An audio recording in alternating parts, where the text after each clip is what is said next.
hurry up. What?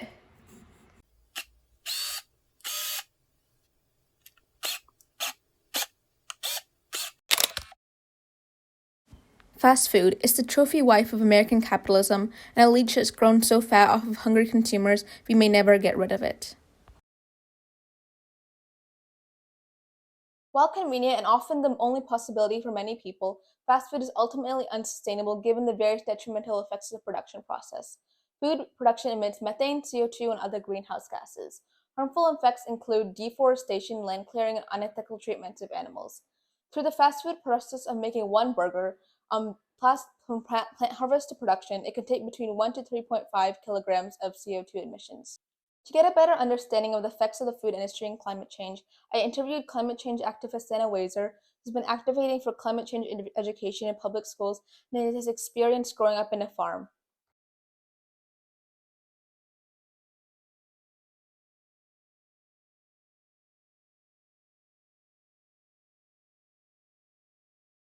Yeah, so I think by growing up on a farm and getting familiar and comfortable with how food is produced, it just allowed me to have a different view and a kind of critical view of the fast food industry in a way that I think it's hard to when you just see the food kind of appear in the grocery store. And it gave me an appreciation for all of the work that goes on behind the scenes. And I also think that as a kid, I wasn't even necessarily aware of how kind of food was generally produced by the fast food industry. And so it allowed me to really learn a lot about there are alternative ways to produce food. There are more sustainable ways to do it. And then through that, I was able to think more critically, I think, about the fast food industry as I learned more about it.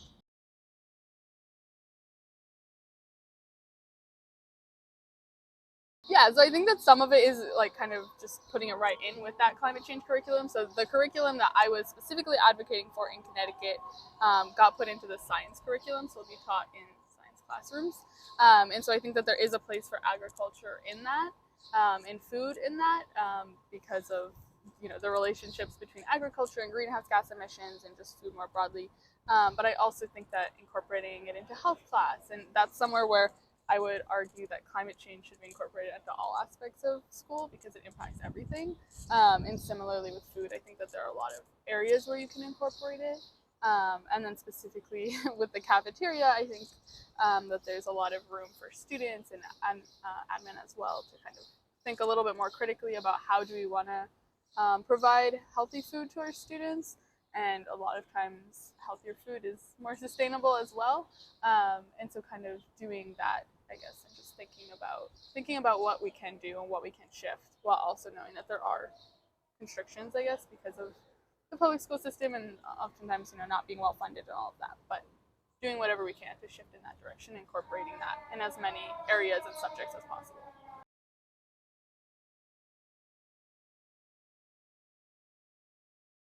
Yeah, I think the food is hard because people have a lot of attachments to it. And so when we talk about something like being more plant-based, people are very resistant because they're very attached to their meat and it's culturally significant and all of that. And so I think maybe shifting the way that we talk about food a little bit, and we're not blaming anyone for it. We're not trying to attack anyone, but instead trying to just think more critically about how do we make all of our food production more sustainable. So that could be farming and vegetables, that could be animal agriculture and considering how we shift that, but understanding that it is a critical piece of reducing emissions, and even reducing to 1.5 degree emissions is kind of the goal, and definitely keeping it below 2 degrees Celsius of warming. And so thinking about that, but doing it in a way that's not attacking. Because especially with farmers as well, there's a lot of, I think, resistance in some communities because they feel attacked by the government and by environmental people, and so kind of shifting that to make it not attacking, but we're working together to find solutions.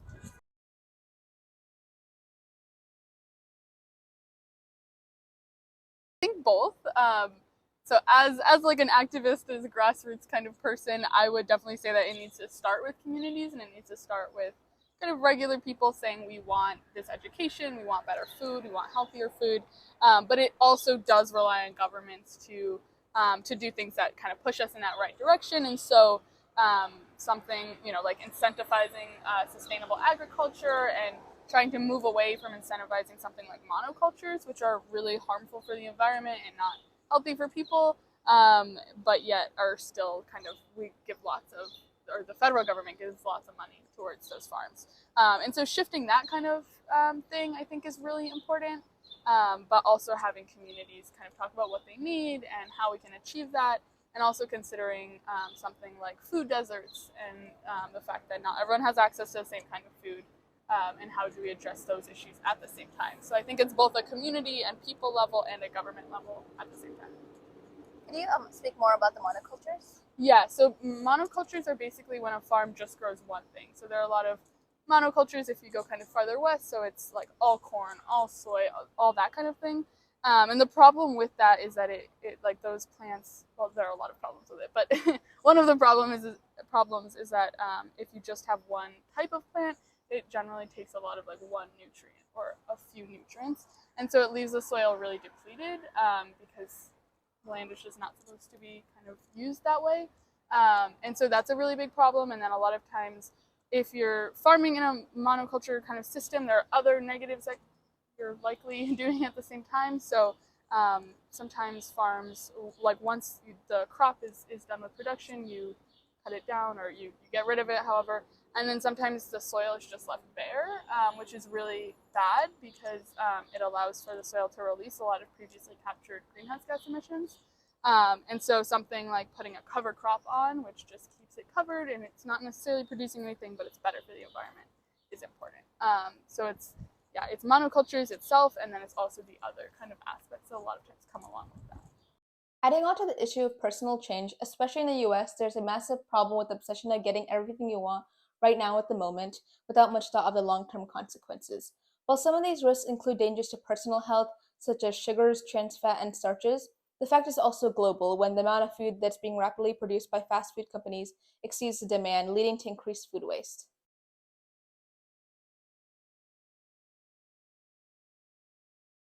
So I think we need to be clear that we're not asking everybody to go vegan. Like that's not what I'm advocating for. I hope that's not, I don't think that that's reasonable. What I am asking is for people to just kind of consider what they can do.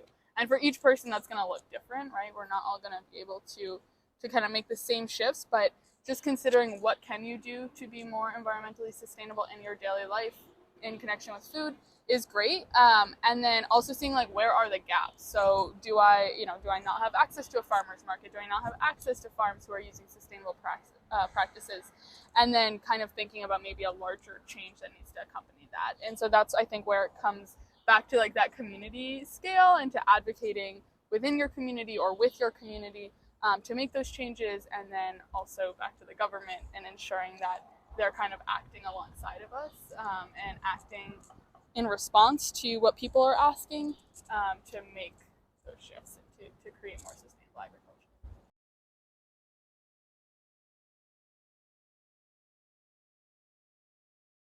Yeah, that's a hard question.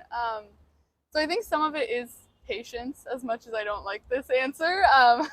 It is patience and coming back and continuing to show up, and that's like a good example with what I was talking about there was the Transportation and Climate Initiative, which didn't pass, and it still hasn't passed, but there have been pieces of it that have passed. And so that's a situation where we had to keep coming back, we had to keep showing up, and I think it's going to be the same for changing agriculture or really anything else. So that's part of it. I also think there are certain people who are, probably never going to agree. And that's a situation where electing new leaders is completely fine and good and positive as well. And so I think, both of those things are important. And then I also think just creating like a movement, and it's something that we've seen with climate change. It's something we're seeing with women's rights now, and like all of these different issues, but creating a lot of energy and creating this big collection, this big group of people who are all fighting for that thing, I think is really important and creates pressure and momentum to push those leaders who otherwise might be very hesitant to do more, to act more broadly. Not only is change possible, but it's necessary. In addition, regions could suffer extreme droughts or extreme rainy seasons, both of which could be detrimental to agriculture. Future generations will find it increasingly difficult to harvest crops in the atmosphere that we and previous generations left them with. More CO2 will lower nutrients such as iron and zinc in crops, and on the other hand, some species of weeds and insects will thrive under increased CO2.